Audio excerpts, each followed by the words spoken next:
Howdy folks, it is April 24th of 2023. Spring is in full session. Buttercups are in full bloom, and so it's a broadleaf, considered a weed by most folks. Depends on your livestock or your method of production if you're in hay. And so the yellow buttercup is not really considered a desirable species.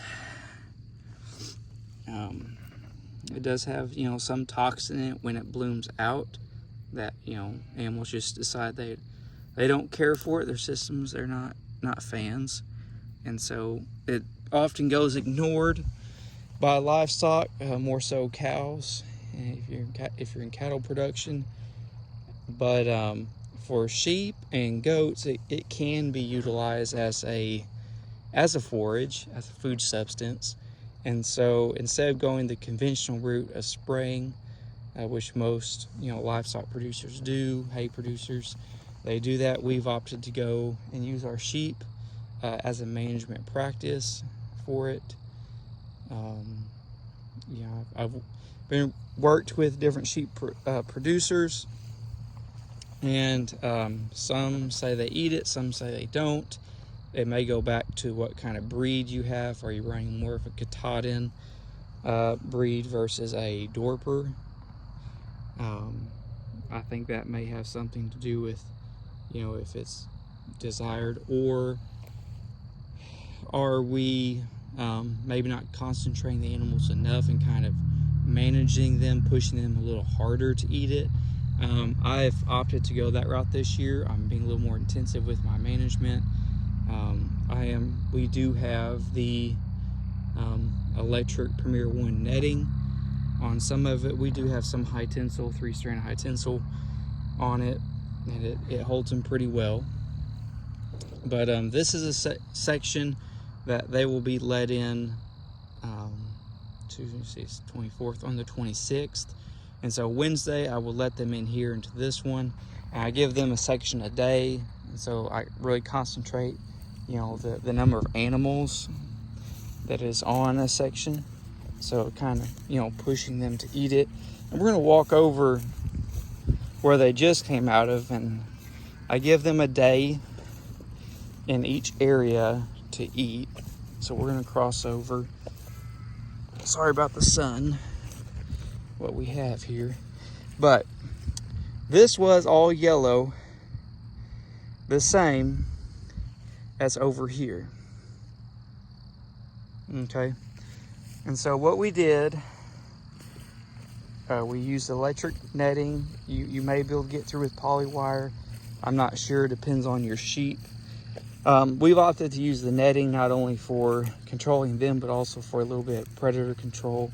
We've not had issues with coyotes or the neighbor's dogs when we use Premier netting, and so we've opted to go that route. We're walking into the sun, but I'll turn around here in a second.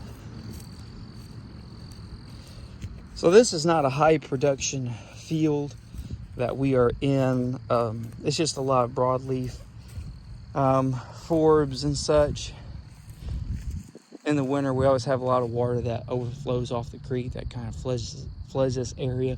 So it's not a high production field, but it does produce a lot of forbs, and sheep are forb eaters, and so it serves its purpose okay for our situation currently.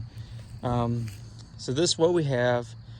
You can see there is some leftover that they didn't eat. I decided just go ahead and let them out. I'm going to put them into this other field. Well, they're in a section right now eating, and then they'll go to that yellow field over there here in a little bit. They left a little bit, as you see, but when you scan overall, what they have done to it, and that's on the far side of the yellow over there. They'll be working their way that direction. I work them down section at a time towards that side of the pasture, but all of this was yellow, and so they took down the yellow buttercup very well. Any other forbs are out here very well. We have very little cool season grasses. What was here, they did graze it down really nice. You know, I hit it pretty hard because I know warm season temperatures are coming, and I really want whatever warm season grass we have, I want it to have the opportunity to grow up like it needs to. And so, you know, on some of the cool season grasses, yes, I graze them down a little more than what I would like to do or what a lot of folks would like to do. But considering my objectives and what we want to do here, I thought it was the best option. And really, I wanted to put pressure on all these broadleaf forbs and, you know, clear the canopy and allow all of this these warm season grasses here that are just waiting, you know, to have sunlight. And so that's what we did. We went in, mowed it off with the sheet. So it has worked really well this year. This is the first year that we've actually done it. Previously we did brush hog and stuff, but hey, our sheep are eating it. The toxins have not been affecting them, and so I have been monitoring that. Everyone's in good shape. They're gaining weight. All the lambs are gaining weight. The moms are putting weight on. They've been nursing for a few months, and they're putting, you know, pounds on. Their condition's getting better, and so it's kind of a win-win. We're putting pounds on the sheep, but also, you know, we are managing our quote weeds, and just, you know, doing better management organically with the sheep and not having to spend money on you know, spraying chemicals and such like that. And so we're really happy with the outcome, what it's looking like this year. And so I do have some high hopes. You know, I'm curious, you know, if the sheep were on this property next year, I'm curious what it would look like.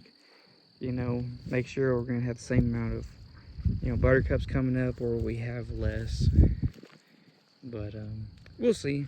It's just all a big experiment in the end. And so yeah, that's what we have.